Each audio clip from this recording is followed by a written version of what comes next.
4-5 দিনের মাথায় উঠে যাচ্ছে কার্পেটিং।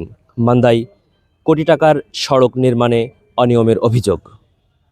মান্দা উপজেলা কার্যালয়ের অভ্যন্তরে নির্মাণাধীন একটি সড়কের কাজ শুরু হওয়ার মাত্র 4-5 দিনের মধ্যেই উঠে যাচ্ছে পিচ ও কার্পেটিং। এতে প্রায় 1,46,47,701 টাকা ব্যয়ে নির্মিত এই সড়কের কাজের মান নিয়ে প্রশ্ন উঠেছে। মনে করি কি করে যা যা যা করার দরকার আপনারা করবেন। এই চিটারি হয়েছে সব, দেখেন কি অবস্থা রাস্তার।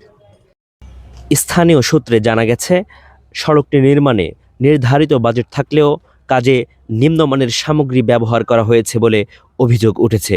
স্থানীয় বাসিন্দা জানান, কাজ শেষ হওয়ার আগেই রাস্তার পিচ উঠে যাচ্ছে। এটা কখনোই ভালো কাজের নমুনা হতে পারে না। এটা মনে হয় এই রাস্তা উঠে আবার নতুন করে করতে হবে, আবার নতুন করতে হবে। আর না হলে হ্যাঁ পুরোটাই দাবি, এটাই দাবি জনগণের পক্ষ থেকে, আমাদের এটাই দাবি। কার্পেটিং এর পিচ হাত দিয়ে তুললেই উঠে যাচ্ছে, যা স্বাভাবিকভাবে কোনো সড়ক নির্মাণে হওয়ার কথা নয়।